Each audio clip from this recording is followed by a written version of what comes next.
He has been reelected for 8 terms. In 2004, Tom was honored with the Raymond Easley Award for Outstanding Service to Boone County. Tom will complete his service as assessor when he retires August 31st, 2021. Welcome, Tom.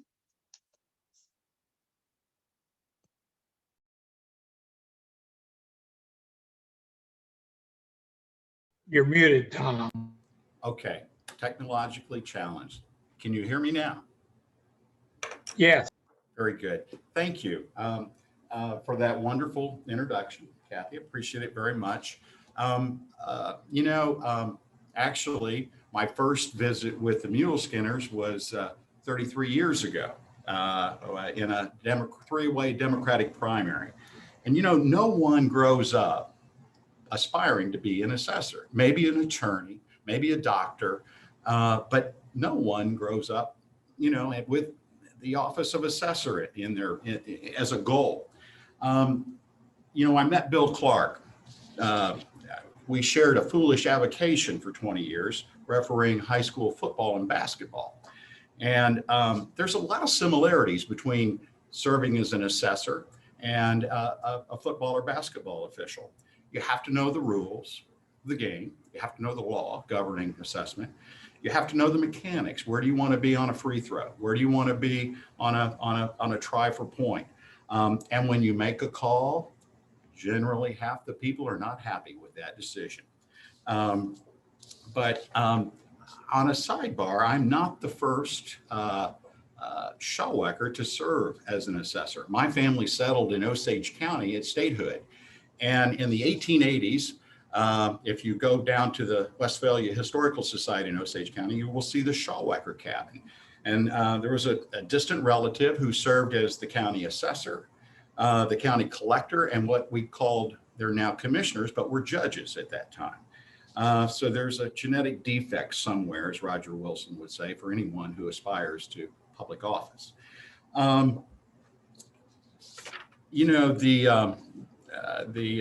One other sidebar, I don't know if you remember, my daughter, Ann, is living in Des Moines and married Kramer McLucky. Steve McLucky served with Tim Harlan back in the early 90s out of Kansas City. He moved here and represented the Missouri State Teachers Association. So my daughter married the son of another elected official, 3 degrees of separation. And my son was at Rolla the same time that Carl's son was studying ceramic engineering, and Kurt is an MEPE. He married a bright young lady who's a MD PhD out of Hickman High School, Vanderbilt, Northwestern, and now back down Nashville doing her residency. The real estate market that we are in right now, the residential, is unprecedented.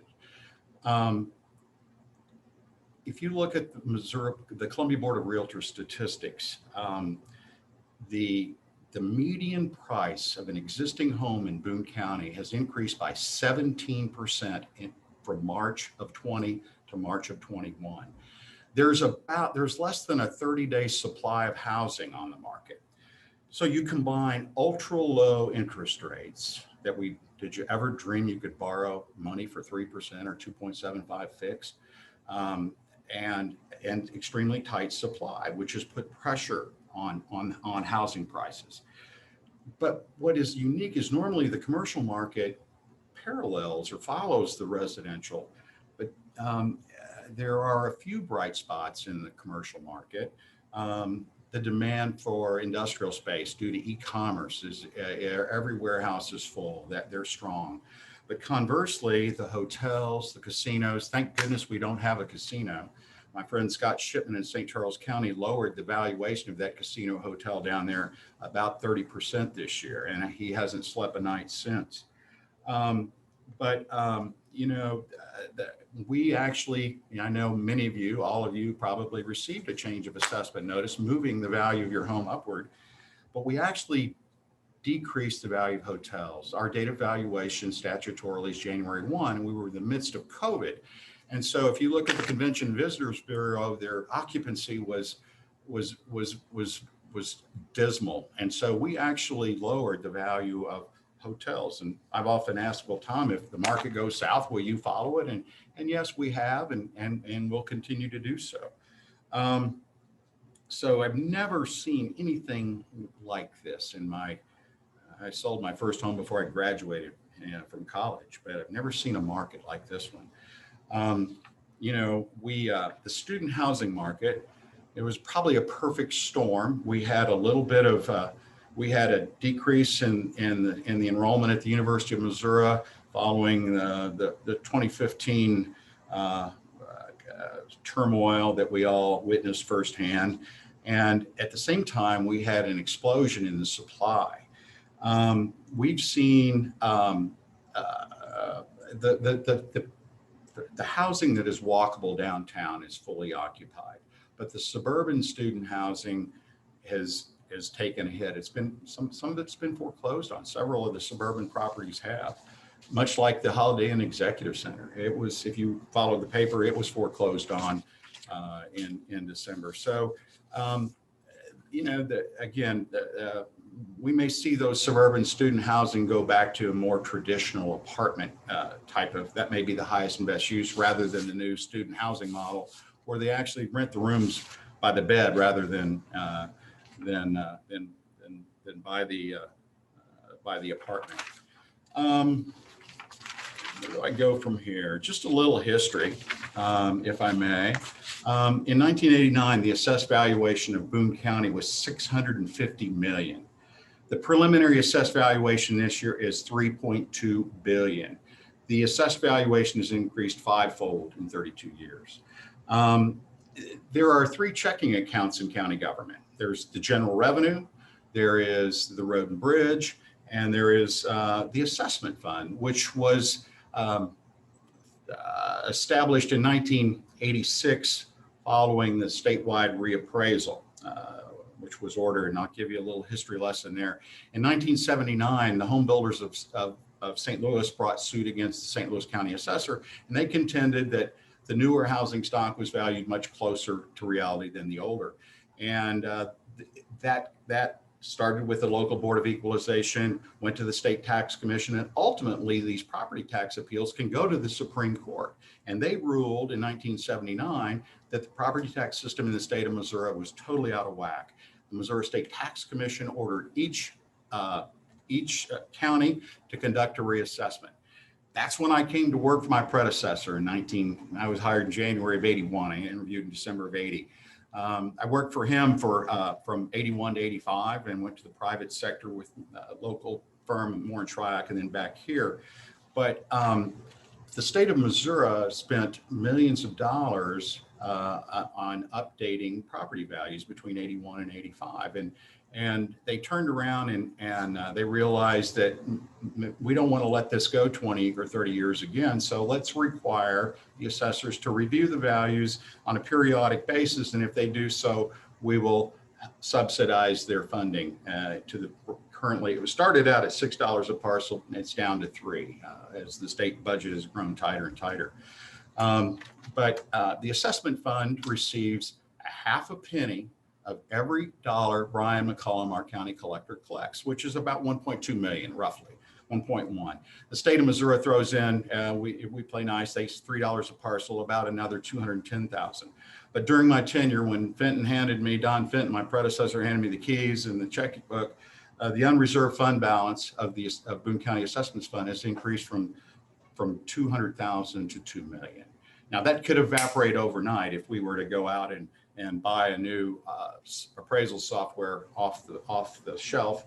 However, we have the ability in-house, and we will do our own appraisal software. We're in the process of that and saving the county millions of dollars in software and maintenance fees.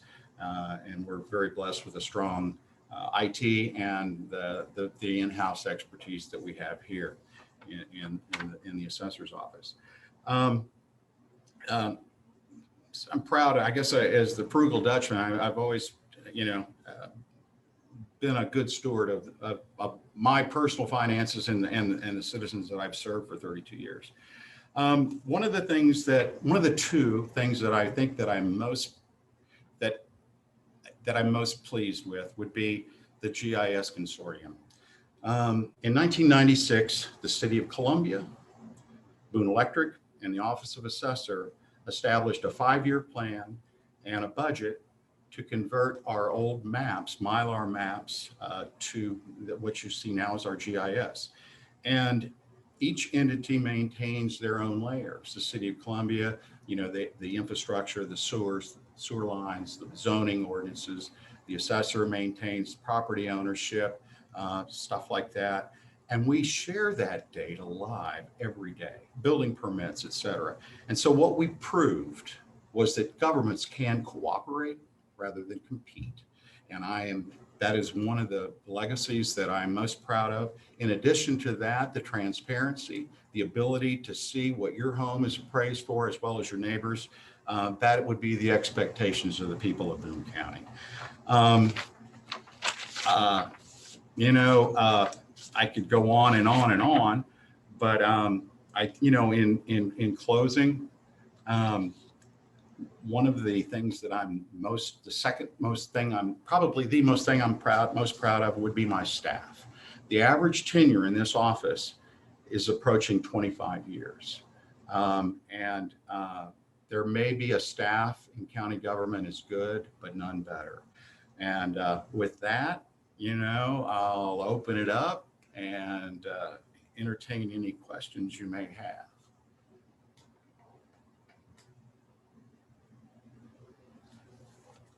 That was short and sweet. Sue? I have a question, Tom. Can you tell if investment speculation has anything to do with the housing market here in Columbia or in Boone County? Because it sounds like it certainly does in other places nationally. What we've seen where, yes, there's a lot of, not just in single family homes, there's a lot of local investors. The easiest thing to rent is a single family residence. A duplex would be next, fourplex in there. But, 32 years ago, the money was all local. The local investors, it was the Dan Hagans, the people, that did apartments, the Jim Hoffmans. But what we saw really with the advent of this new student housing money is we saw Florida money, we saw Texas money, we saw Pennsylvania money. We became given the demographics of our city, there has been a lot of money that has invested in Boone County real estate in the last 10 or 15 years. It wasn't here 30 years ago. I know that I'm not aware of any large corporate presence in Boone. I know there has been interest by a home builder to buy all the lots out where Brian McCullum lives out there off WW, and they refused it. They want the local builders to take care of it. So, but yes, we've got more outside money than we ever have before. And as we grow, when we get to that 100,000 population mark in the city of Columbia, that's only to be expected.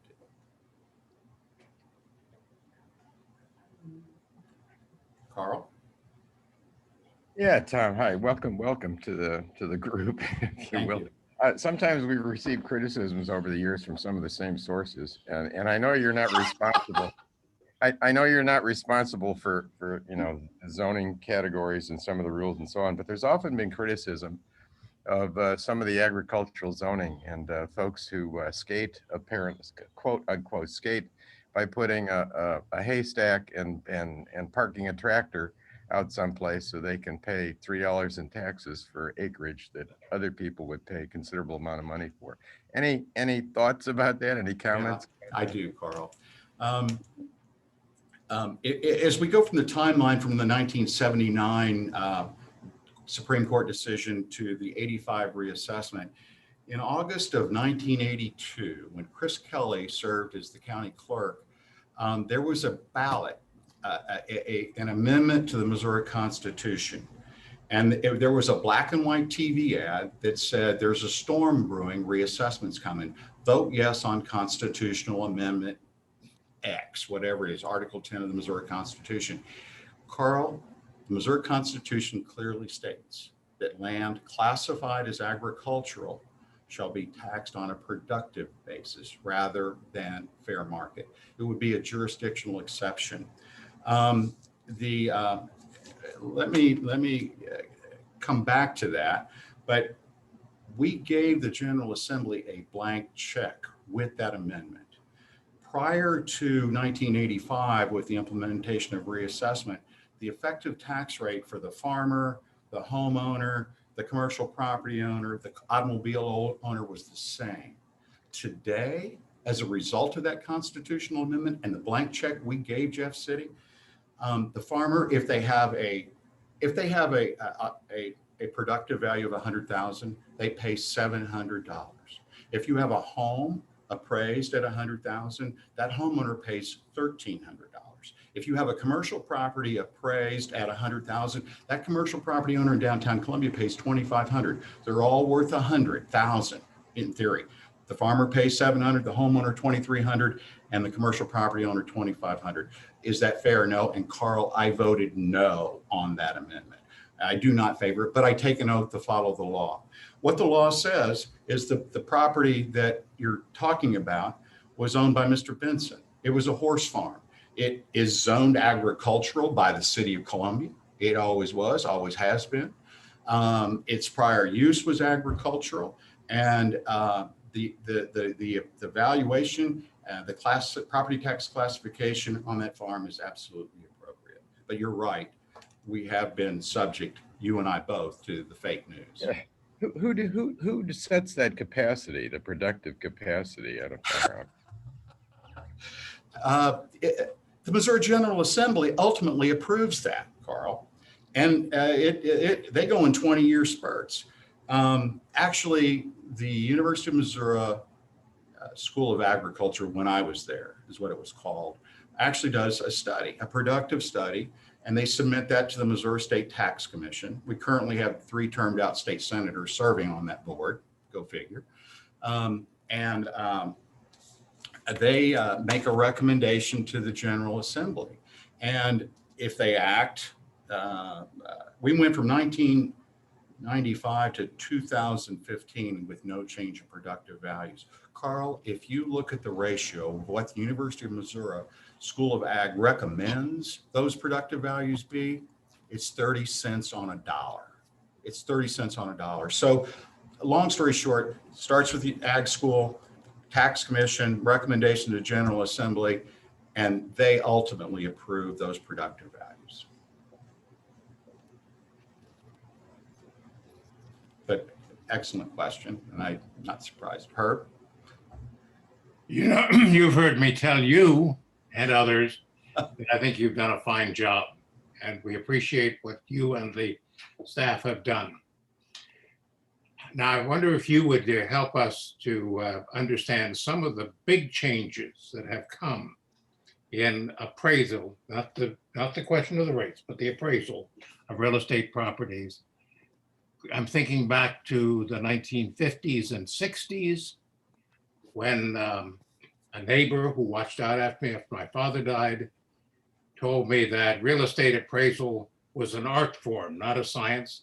And he was Eisenhower's head of the U.S. Public Building Service, a career public official, and head of General Services Administration for Kennedy and Johnson. It's gotten better.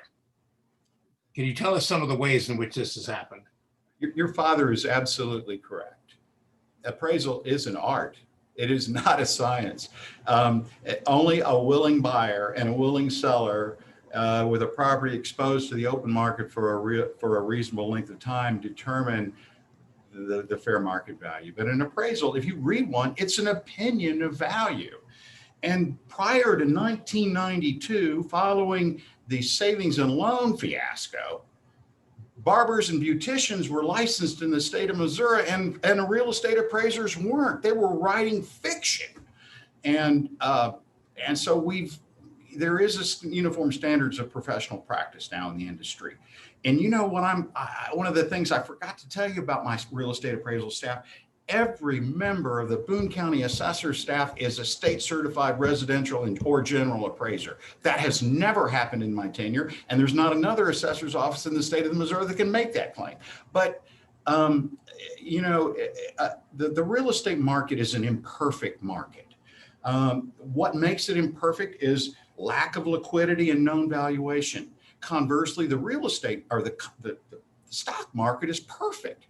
We have liquidity. I can sell that stock or bond, and I know at the drop of a hat, and I can tell you exactly what it's worth. So you combine the imperfect nature of the real estate market with Missouri being one of 4 or 5 states that does not require public disclosure of sale price. Now, the charter counties in St. Louis, St. Charles, Jackson, they've written their own set of rules, and they require public disclosure of sale price. But the assessors out here in the hinterland, we are fighting Muhammad Ali with one hand tied behind our backs because we don't have knowledge of every transaction.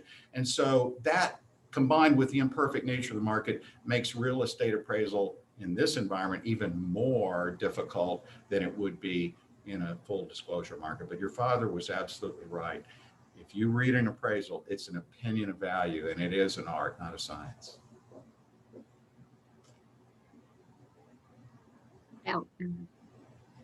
Alice has her hand up. Are you there, Alice? Trying to be. Hi. A couple of questions, and maybe I missed part of the talk. How does our property taxes compare to other communities? Alice, Can you hear me? I'm going to turn the volume up. I'm struggling to hear you a little bit. Okay. Bear with me. Let me turn the volume up. Okay, go.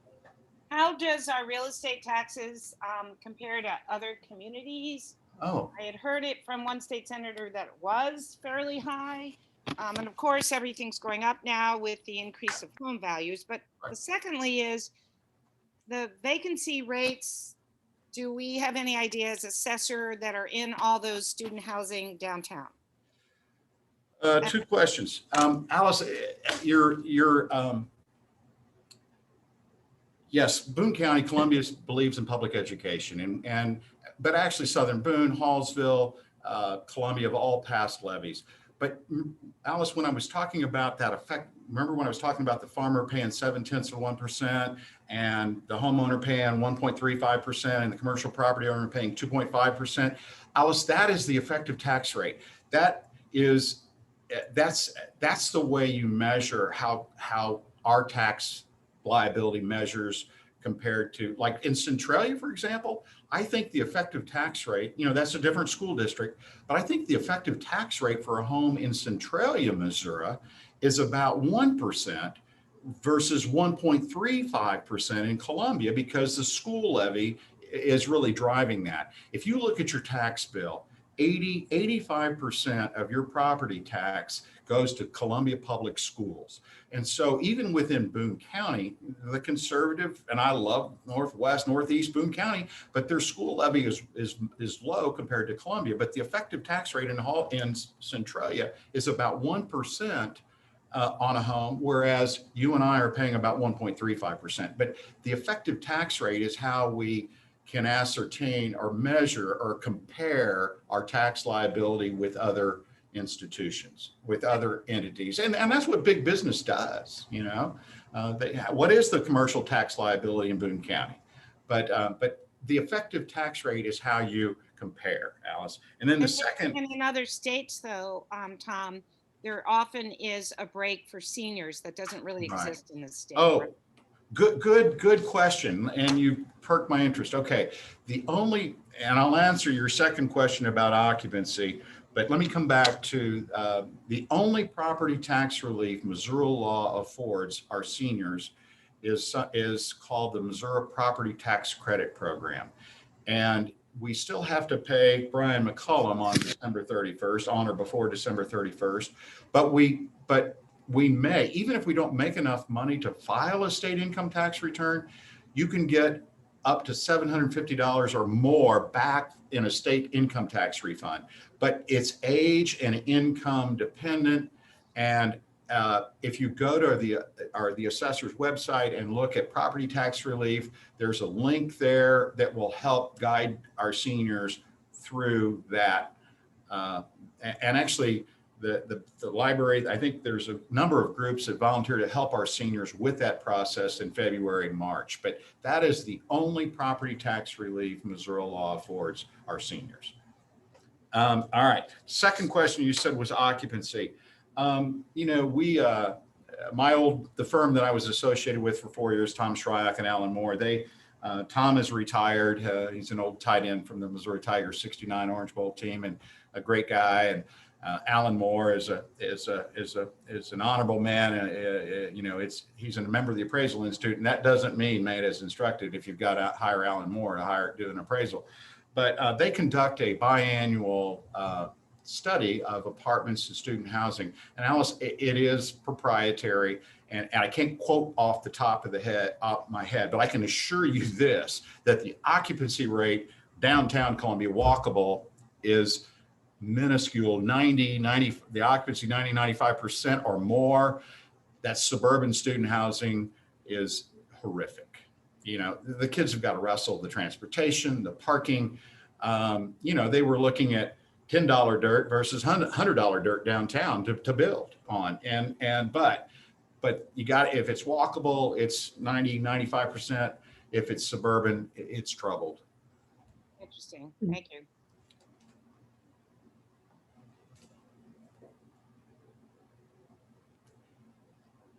Yes, go ahead. It's not a question, it's a comment. I wanted, when you first got elected, and I've told you this a number of times, but I'd like others to hear it. I wanted our daughters, who are you saying in '88 was when you first ran? Correct. So the younger one would have been 9 and the other one 3.5 years older. And I decided, okay, at that point that you still had the ballot counting came out on a printed sheet. And I thought, okay, I'm going to take them down and spend an evening downtown.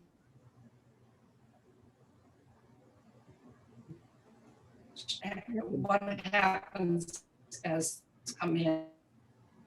Well, we were no sooner in the door than Roger Wilson came in. And at that point, there were cubicles. So the cubicle glass could serve as a primitive mirror. So he's getting to be sure his hair's okay. We get in the elevator, and you're the only other one in there, and you're very panicked. And I think you had like 2 or 3% of your votes in so far, and you weren't sure that you were doing real well yet. So Roger's saying, cool down, you're going to be okay. You know, it's too early to tell. So then we get upstairs. Well, it's okay. I'm still going to do it. So then, first of all, then the numbers come in. Well, I find out when I get up there, a couple of students in political science are there to call in the results. Well, or radio, or somehow they were supposed to do it. They ended up having to call in because whatever equipment they had didn't work. When they came out with the printout, it was this big long fan thing. I mean, talk about old time politics. It was a hoot. You know, I was working. Brianna has found a gem in a archivist who's retired, and she's helping us make sense of this storage that of 32 years for us. And I was over there yesterday and with Art Hour, and I'm going through all of our old records that we're going to dispose.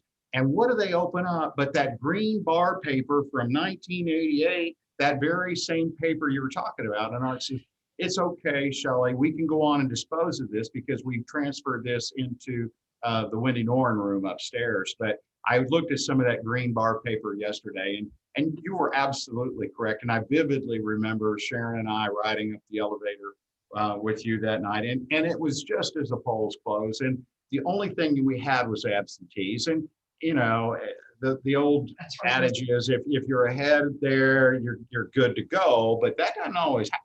You know, I mean, in closely following politics my entire life, adult life, that is, even before I was public property. But that was fond memories. My daughter wasn't even, you know, she was still a twinkle in my eye then, and my son was almost 2 years old. But that was I have pictures of that night that the caucus and the Democrats got killed that night. Chris Kelly, Roger Wilson, the local delegation did well, but at the national level, it was not pretty. Carl? Yeah, could have been worse. Could have been punch cards. But Hanging chair. yeah, hanging chair. Just another question. I was struck by your comment about the economics and the evaluation of houses. Private property here has gone up. Median prices have gone up, and yet the market for some of the hotels and whatnot had to be downgraded. What economic impact do you think that has in the region? How does that play out? Well, Carl, as you know, we, city and county, are both very dependent on sales tax. It's our primary source. But there's been a lot of stimulus thrown into the economy to offset that in the last 15, 16 months.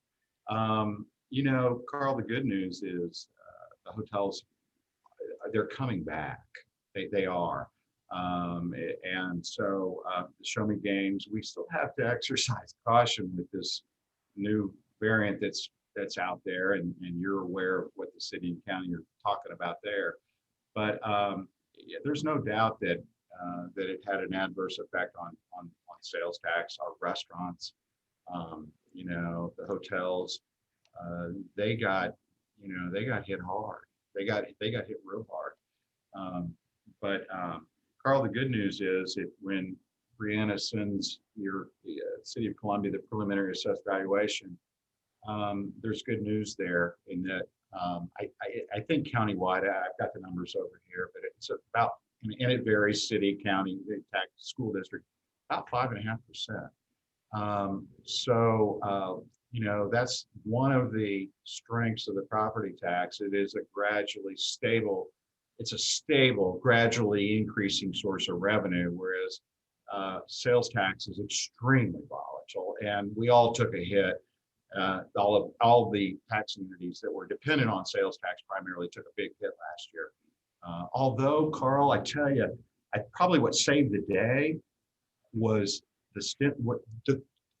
I walked in to have the oil changed on my truck, and there wasn't anything on the showroom floor.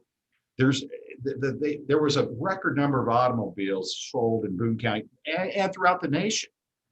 It'd be a great time to pave the parking lot at McCosh Chevrolet or the Toyota store because there's no inventory. But one of the big spikes we saw this year was in personal property. But the sales of automobiles probably saved the day and offset the losses we incurred in restaurants and hotels. But the good news is, again, our tax base in Boone County is stable and gradually increasing, and that is a reliable source of revenue and again, I mean, the city, you know, maybe gets a nickel of every property tax dollar. County gets, you know, 4 cents. It goes to schools. The good news, that money stays right here. It doesn't go to Jeff. There is a little bit that goes to Jeff City, maybe a penny, but it stays right here. Yeah, I think the property tax for the school district is about 12.5 times what the city receives from. Yeah. Any other questions? Alice,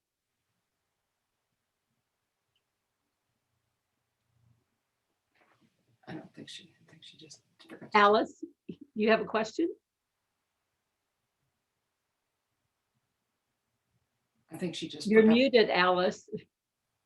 I'm not sure maybe she can't hear you. Sorry, I already asked my question. I'll try to think of another one. No. It's all good. It is.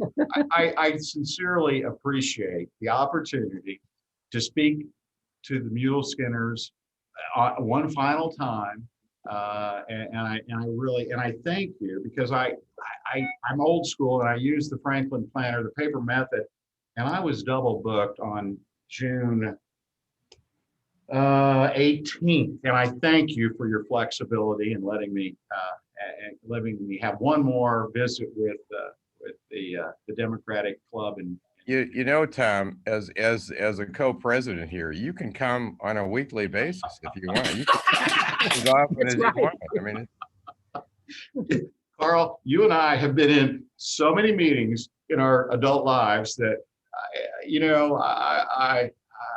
anybody that knows me well, any meeting lasts more than 90 minutes, good decisions are rendered. I think empirically you could study that, but I will come back. I will come back. I will come back.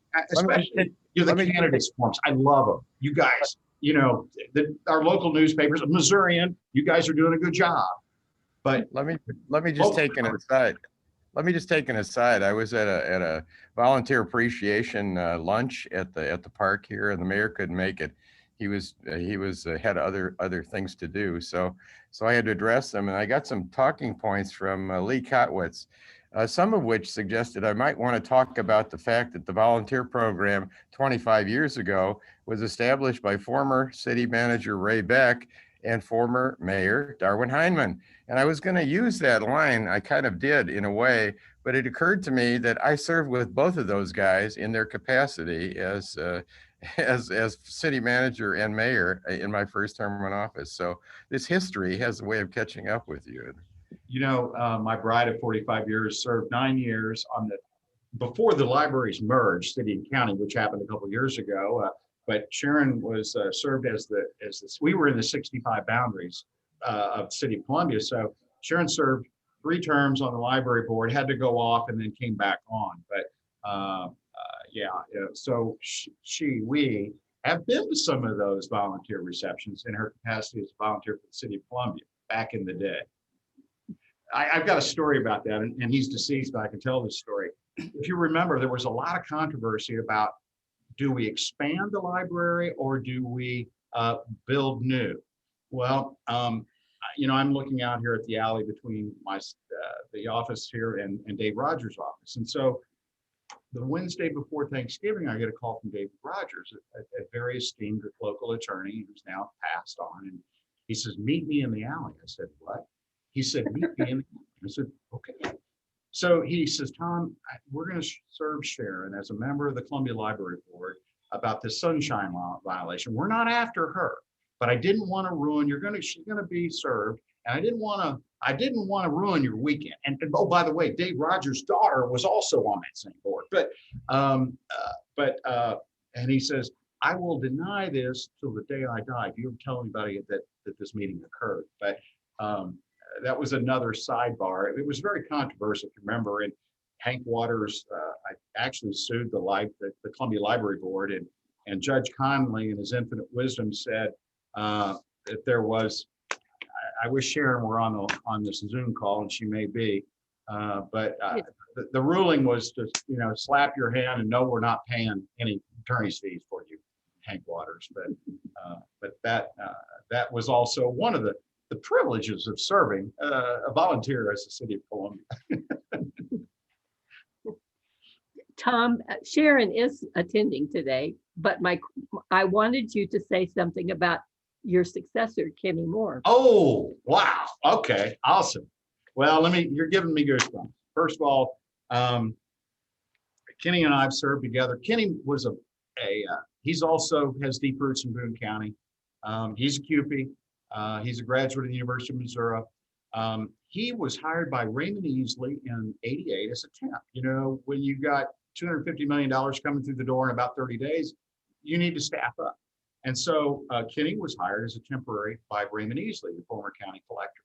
And Don Fenton,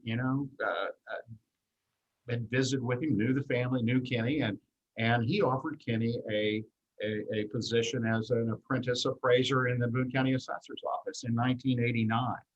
So Kenny and I have served together since 1989. Now, with one brief interruption there. In 2007, what I always refer to I guess it's Central Bank, but it was Boone County National Bank at the time. They came courting Kenny, and they offered him. They had a nice compensation package, And Kenny went to work for Boone County National Bank in 1987. And he reviewed every commercial real estate loan before they made the loan. And so fast forward to 3 years later, he comes to me and he goes, Tom, I want to come home. I said, what? He said, I want to come home. I said, Kenny, why? And he said, Tom, they put a folder on my desk at 4 o'clock on a Friday. I feel obligated to have it back turned around by 8 o'clock Monday morning. And I'm working 80 hours, 70 hours a week. I want to have a life. I want to come home. So I talked to the commission. They helped me enhance they let me pay him what he was worth. And he came back more valuable than he left. Kenny is a state certified general real estate appraiser, and he knows this job better than I do. His daughter is a primary care physician. She's a CUPE, graduated #1 in her class, and she's a practicing physician. And son Brian is working in Columbia as well. But Kenny, jump in. We will be well served on September 1 and beyond. He knows more about this operation as much as more than I do, so we will be very well served. You there, I'd Kenny? like to know Yeah. from Kenny if he's going to make any changes. As far as the way the office is ran, is that kind of what you're referring to, or what? Whatever. Whatever. As my immediate response to that is, I want to get my feet on the ground first. Tom is right. I've been in this office a long time. I know a lot about the operations of the office, but the administrative side is something that Tom is always taking care of. So in that regard, I want to get my feet on the ground that way. Tom is correct. He mentioned we are in the process of creating a new in-house appraisal software system. I'm glad to take the reins of that when Tom does retire on August 31st. And I want to follow that through, and hopefully we'll have that up and running within the next 2 years. It's a long process, but there's a lot of testing that has to go into in that development. So in that regard, that's one of the things that I'm really excited to follow through with. And basically, Tom's leaving me with a great staff, and you can't say enough about him. When I came to work here in 1989, like Tom said, we had 4 personal property clerks. To this day, we still have 4 personal property clerks, and they're doing the same type work. The difference is that with technology advances that we've implemented over the years and things like that, they're able to process a lot faster and a lot more data than what they used to be able to do when they did it by hand back in the old days. So and the county has grown exponentially in that 30 some years. So kudos to the staff on that. And when I look back on things, I couldn't have had a better teacher than Tom. I mean, I never will forget this. Tom had just kind of came into the office midsummer, and we were in 1989. We went through reassessment like no other. I mean, it was brutal, and I was green as a gourd. And I'd been out looking at some properties, and I came in one afternoon, and Tom was sitting there, and I was confused about some things. And so he says, well, he looked over at me, and I was looking at a duplex, and he says, well, what's your GRM, gross rent multiplier? And I said, what'd you say? So, he's been a great teacher. And so I'm glad that he's gave me the opportunity to grow as a person and grow as an appraiser. And, I'm really looking forward to taking the reins and going. So. Kenny, how many people total work in the office? Right now we have a total of about 13 total in the office. There's,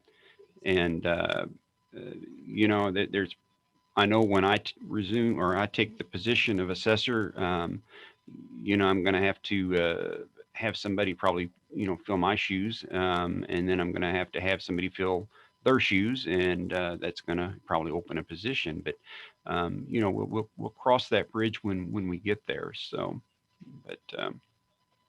but yeah, but I've got some big shoes to fill, let me tell you. Okay, thank you to you both. Jenny, are you going to give Justin a heads up about that new FTE that we need is in personal property is a change you might be asking for next year? You're Yeah, so correct, Justin. Justin and I had a conversation about that yesterday. One of the things in this office, we receive a phone call about every 3 minutes right now. Wow. And if it's not a phone call, then it's somebody, here in person wanting to license a car or asking for a waiver on personal property side of things. You do that for 8-9 hours a day, and that's a physically demanding thing. So yeah, I'm looking to probably add an additional employee if I can, and we'll just have to see how that unfolds. Kenny, this is Carl Scala. We're having public hearings on ARPA funds, so you're welcome to line up along with everybody else to take a look and see how much money we can spend on your FTEs. Okay, I might do that. Thank you. Scott has a question or comment. Sure. Go ahead, Thanks. Scott. I didn't want to interrupt the interesting and penetrative questions and answers that Tom gave, as he always does, and the excellent questions everyone asks. But I do think before I get off this thing and before we shut it down, I want to say a few comments about Tom. I go back to not only Tom Drain as an assessor, but I go back and I knew Roy Wright, who was an assessor back right after the Civil War, I'm sure. But at any rate, known people over the state. I've known all the county officers for many, many years. And I can say unqualifiedly that Tom Schauwecker is as fine and as reputable and as honorable as an ethical county office holder as this county has ever had. And we are in his great debt. He could have made a lot more money on the outside world, but he decided, and his wife and his family, to dedicate their lives to public service. And he has done a job which has just been absolutely unequaled from any assessor's office in the state of Missouri. He has set the bar high, as did Wendy Noren and Betty Johnson, to show other counties how to run this office. The office of assessor, as we all know, is perhaps the most vulnerable to undue influence. And of course, it is a devastating thing with an elected office holder who wants to curry favor with everybody. It's a fertile ground for things to happen that shouldn't. And I could tell you that Tom has probably been called a son of a bitch by everybody in town, but they have respected him because all he has done is exactly what he should have done, what the law requires, and what is right. And as a result of that, even though they may not like the result, they voted for him because they knew he was ethical, honorable, trustworthy, and had done it right. Tom, thank you, and thank Sharon and your family for your dedication to all of us. We appreciate you. Thank you, Scott Orr. Wow. I will miss it. I enjoy people. We'll be going from 80 miles an hour to 8, but it's time to pass the baton. And Scott, thank you. Thank the 180,000 citizens of Boone County for the opportunity to serve. I'm old enough to remember Eisenhower handing the baton to Kennedy and ask not. I do believe that public service can be an honorable calling, and thank you for your extremely kind words. And thank citizens of Boone County for the opportunity to serve them for 32 years. With that, You're going to have time to volunteer some places now. And maybe he can start visiting Muleskinners more often. Once you That's retire, right. you take Sharon and I have been in a mid-century ranch for 29 years, and boy, have I got some catching up to do at home. Hey, Carl, don't you have an opening for city manager? We do. And if you want to throw your hat in the ring along with everybody else, I need a little time away. Thank you. hey, by the way, you could have your rant. I mean, I've had one here for 25 and we just replaced the gutters and did a lot of things, but there's a lot of extra time here. There's still time for you to get involved in all this stuff. Carl, again, the Muleskinners, what you guys do with the candidates is extraordinary. It's what our newspapers used to do. And I will be watching those with quite interest. And those will be the meetings that I look forward to because, you know, that election cycle is right around the corner, believe it or not. Everybody's already posturing, even though we don't know what the legislative or districts or the congressional districts are going to look like. But maybe we live in. There's a state position open for an auditor. That might be. Oh, no, thank you. But The only election I'm concerned with is next April, and you may want to consider some of that too. So there's.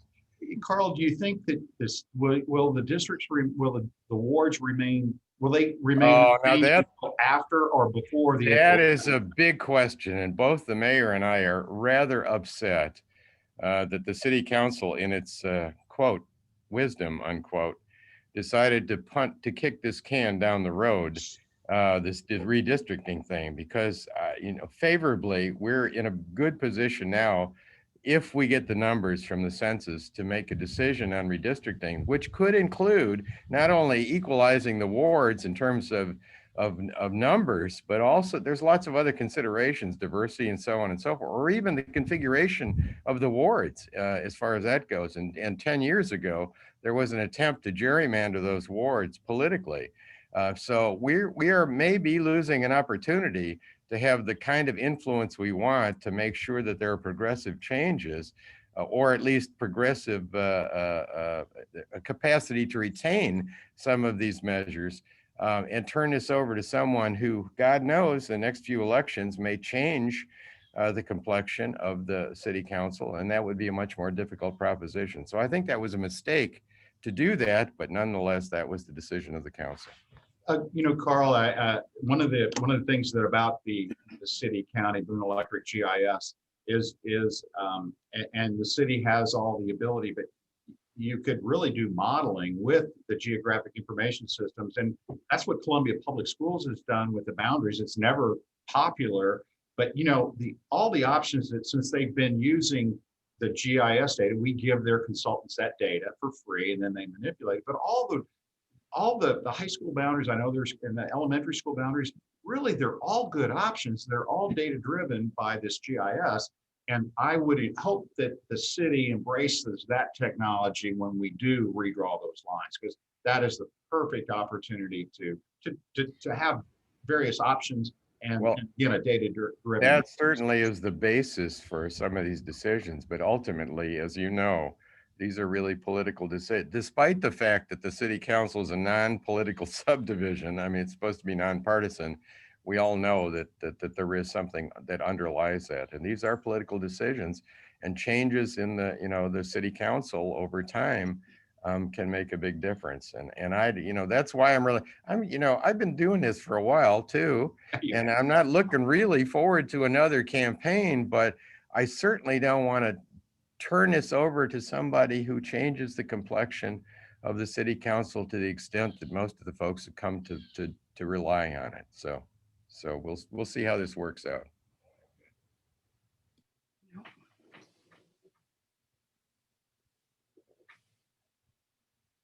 You want to say thank you again to him? Oh, and thank you. She reminded me too. I wanted to thank you for all of your years of service. Public service is a very challenging, but very interesting well, in some cases a vocation, but an avocation in my case. Carl, thank you, because you served for free for most of your tenure, and we both know you when you make a call, you're gonna, not everyone's gonna agree with it, but likewise, I believe that volunteer service is second to none, and thank you for your long tenured service to the city of Columbia. Appreciate it, we do. with that, I just want to mention, Joy, as a representative of the press, feel free, you can ask questions too. This is not just for members of the organization. You're more than welcome. Thank you. Thank you. I'm good right now, but thank you.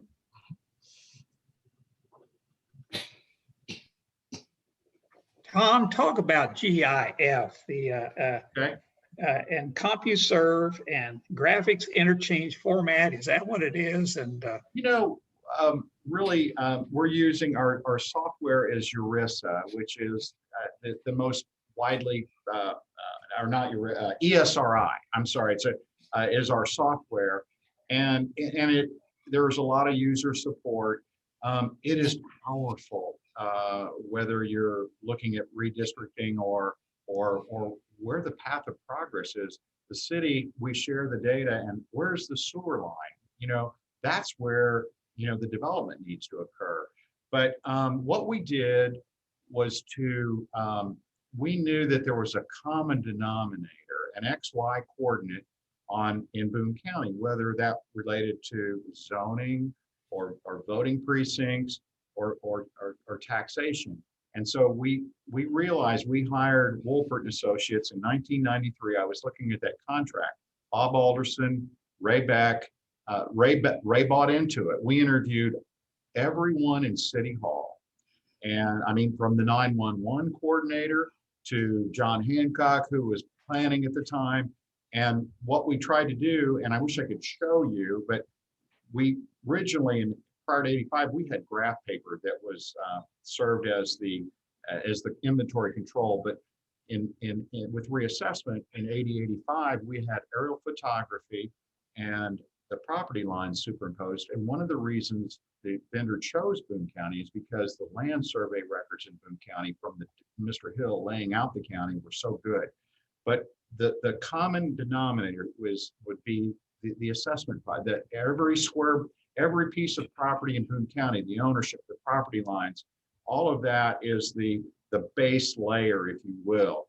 And the city takes it and utilizes it for the zoning or their wards, or Brianna with her wards and precincts. And so it's just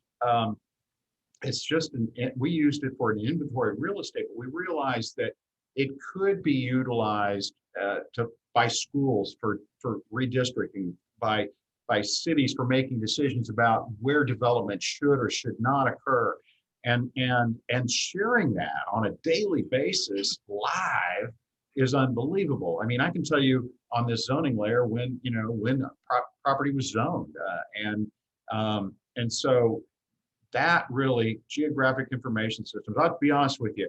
I was after the election in 88, Jim Hendren at Engineering Surveys and Services and Tim Reed invited me to lunch. And they planted the seed about this geographic information system. Stan Schauwecker, long-term tenured planning and zoning director, had unsuccessfully lobbied the county commission to do it. Well, the assessment fund had the resources.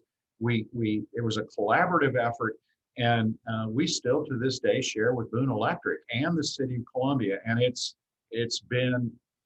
just extremely powerful technology.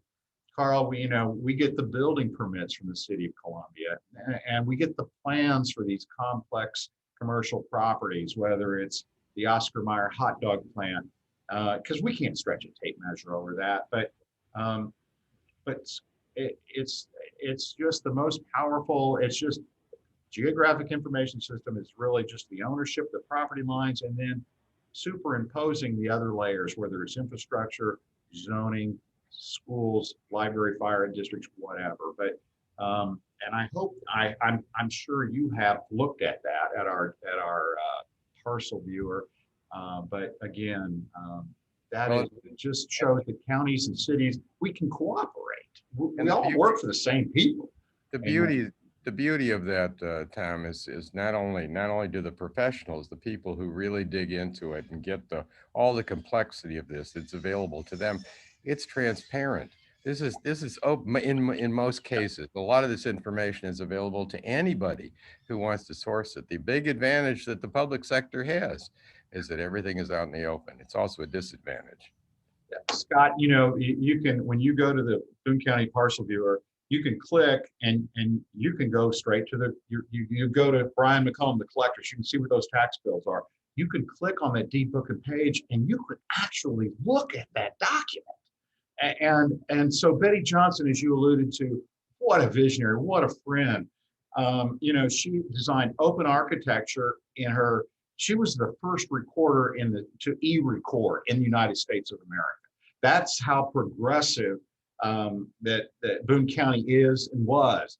And so that's seamless. You think you're on the assessor's website, but you've just gone across the foyer to the collector, or you've just gone next door to the recorder, or you've gone upstairs to planning and zoning and looked at the zoning.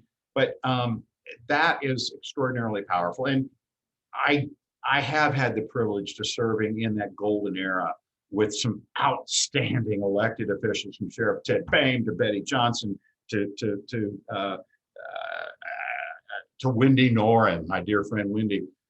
Pat Linsmeyer brought us into the new world, and Brian is carrying that tradition on. So but that's the expectations of Boone County. And when you go to another city or you go to another county, we really reflect our population, who we are. We're progressive. We're efficient with resources, and we have to be transparent, or we're not going to hang around here very long. I always tell people, my peers, I said, we have more press per capita in Columbia, Missouri than there is in Washington, D.C. We have 2 daily newspapers. We got 3 TV stations. We got more radio and basement bloggers than we can count. And so we have to be transparent. But I do love what I do. Our success is correlated with vaccination rates too. You know, Carl, honestly, in 32 years, one of the most difficult decisions I've had is related to COVID. I got to protect my staff, and I have some people that are vulnerable, and yet we had to continue to serve.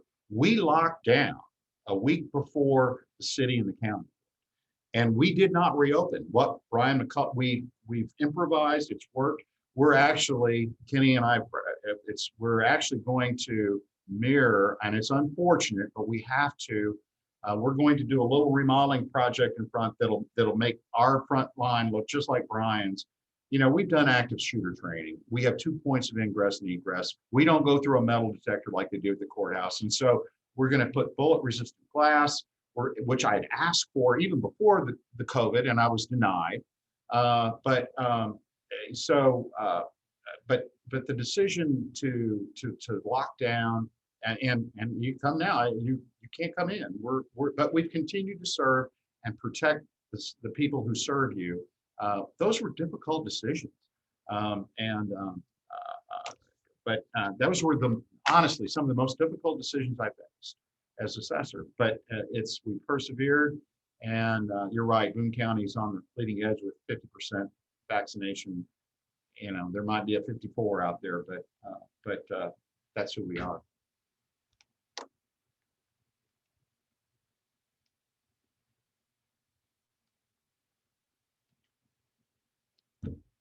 Looks like we have time for one more question. Anyone have anything more for Tom? Oh, did I see a hand? No. All right. Well, if no one has anything else, Tom, well, thank you so much for being here. Appreciate it. Thank you all. My pleasure. Thank you for the opportunity to work for you for 32 years. And you will be seeing me in the future, I can assure you. Enjoy your retirement. Thank you very much. Everybody have a good day. You bet. Remember, just a reminder for everyone that next week is our 5th new, and you said, I think Pam mentioned it, this is the final. This is only the 5th of so far. I mean, there may be more Democrats filing for U.S. Senate, but at this point, this is the 5th one, and this is Spencer. Oh, what's his last name? Anyways, come next.